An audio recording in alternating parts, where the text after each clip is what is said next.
और जैसा मैंने बताया भागवत के माध्यम से, ऊर्जा के मामले में गौ सर्वोपरि है।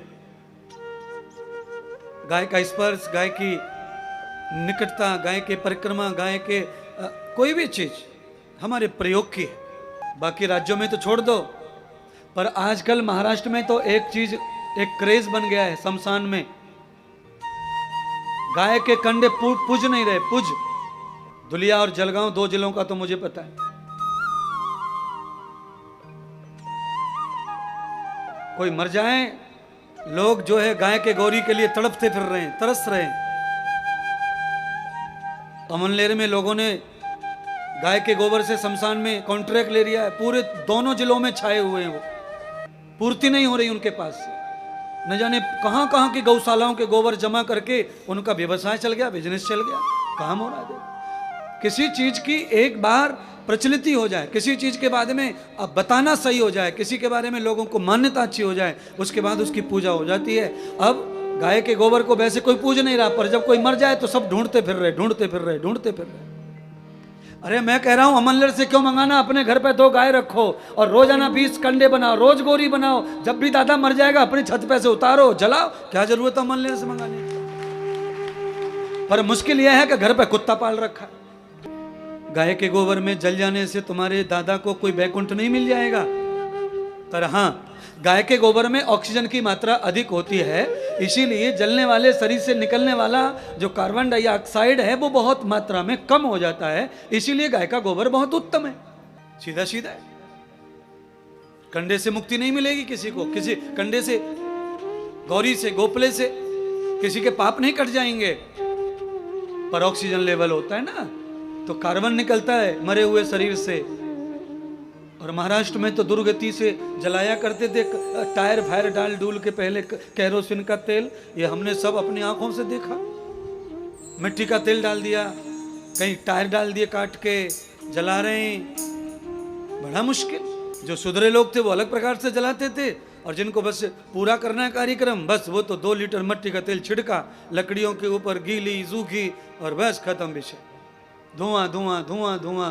अरे एक तो वैसे ही पाप करके मरा बेचारा, जलते जलते और पाप हो रहा है दुनिया भर का। जितने लोग आए जलाने वो भी पापी बन रहे हैं, धुआं उड़ रहा है, प्रकृति खराब हो रही है, वायु दूषित हो रहा है। इसीलिए उत्तम है गाय के गोबर के कंडे। चाहे किसी भी मजहब का आदमी अगर चिता में जलता है तो उसके लिए गाय के गोबर में बहुत ज़्यादा ऑक्सीजन होता है, बहुत ज़्यादा पवित्रता होती है, और की अपेक्षा कार्बन उसमें भी होता है, पर दूसरे तत्वों से गाय के गोबर में कम होता है। और यही शास्त्र है, कम से कम प्रदूषण हो उसका प्रयोग करें। हवन में लकड़ी से क्या धुआं नहीं निकलता? निकलता है, पर जिन लकड़ियों के धुएं से कार्बन ज्यादा होता है वो लकड़ी हवन में नहीं जलाते। कहते पीपल जलाओ, आम जलाओ, अमरूद जलाओ, पेरू जलाओ, करील जलाओ, उदंबर जलाओ, ये सब जलाओ। क्यों? इनमें कम होता है दूसरे वृक्षों की अपेक्षा कार्बन, ऑक्सीजन लेवल ज्यादा होता है। पीपल में तो अत्यधिक होता है ऑक्सीजन, अमरूद में भी बहुत होता है, पेरू में। इसलिए पेरू और पीपल की लकड़ी एक जैसी होती है, थोड़ी सी है, थोड़ी लाल कलर की, पीपल की और पेरू की। आम और चंदन की लकड़ी समान होती है देखने में, उनमें भी कार्बन कम होता है। तो हवन में उनका प्रयोग हमारे ऋषि मुनि करते आए। सब में कार्बन है, पर ज्यादा से कम में जिसमें हो वो उत्तम है।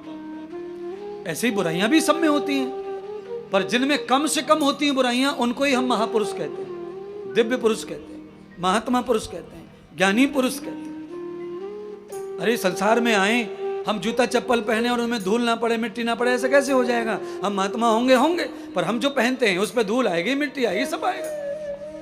पर हाँ, किसान की चप्पल पे जो धूल आती है उससे कम बनिया की चप्पल पे आती है, बनिया से कम साहब की पे आती है, साहब से कम प्रधानमंत्री जी के पे आती होगी, उनसे कम राष्ट्रपति जी के पे आती होगी। पर चप्पल जूते पहनते हैं तो धूल मिट्टी तो लगेगी। जहां जैसे आप निवास करते हैं वैसा संबंध है आपका, इसलिए उनके कपड़े गंदे कम होते हैं, किसान के कपड़े ज्यादा गंदे होते हैं, मजदूर के और ज्यादा होते हैं, बेलदार के और ज्यादा होते हैं। दूसरी महिलाओं की बराबरी में पूतना पवित्र है, पूतना की बराबरी में सारे ब्रज की गोपियां पवित्र हैं। छठवें दिन भगवान की मौत आई थी पूतना की वजह से, पर उन्हें मार कौन सकता है, वो तो जन्मा है। पर भय तो भय ही माता पिता को, परिवार को, गांव को भय लग गया। पूतना का खात्मा तो हो ही गया, पर आज भगवान का नया जन्म हुआ, और नया जन्म हुआ तो भगवान को तिलक लगाया, माथे पर काजल, आंखों में, और पीतम्बस्त्र, पीले वस्त्र पहनाए, सजाया, भगवान को पालना दिया, और सारे गोकुल के लोगों ने उत्सव मनाया और भगवान को झूला झुलाया। छठी के दिन झूला झुलाते हैं बच्चे को, छठी के दिन बच्चे को पालने में डालते हैं। और आजकल तो ऐसी आग लगी है कि पालना, ढालना, काल सब पहले से बना के रखा हुआ तैयार। कपड़े लत्ते भी लोग हॉस्पिटल में लेके जाते हैं बच्चों के, डिलीवरी होगी शाम को 6 बजे और कपड़े ले लिए, सब ले लिया। अरे अरे नंगा पैदा हुआ है, कम से कम नामकरण तक तो नंगा रहने दो। नामकरण, नामकरण का दिन ज्यादा लग रहा है तो छठी दिन, 6 दिन, 7 दिन उसे लपेट के रखो साधु बना के। सिला हुआ कपड़ा बच्चे को नहीं पहनाना चाहिए, कपड़े में लपेट के रखना चाहिए उसको। सिले हुए कपड़े से बच्चे के शरीर पर बहुत सारे डॉट्स आ जाते हैं, दाग आ जाते हैं, खुजली आ जाती है, खाज आ जाती है, क्योंकि उनमें केमिकल होता है। पुराना कपड़ा, धुला हुआ पुराना कपड़ा बच्चे को लपेटना चाहिए। जब बच्चा जन्म ले तब पुराना कपड़ा, जो यूज हुआ कपड़ा है, धो के रखो और उसे लपेटो। नया कपड़े में बच्चे को कभी नहीं लेना चाहिए।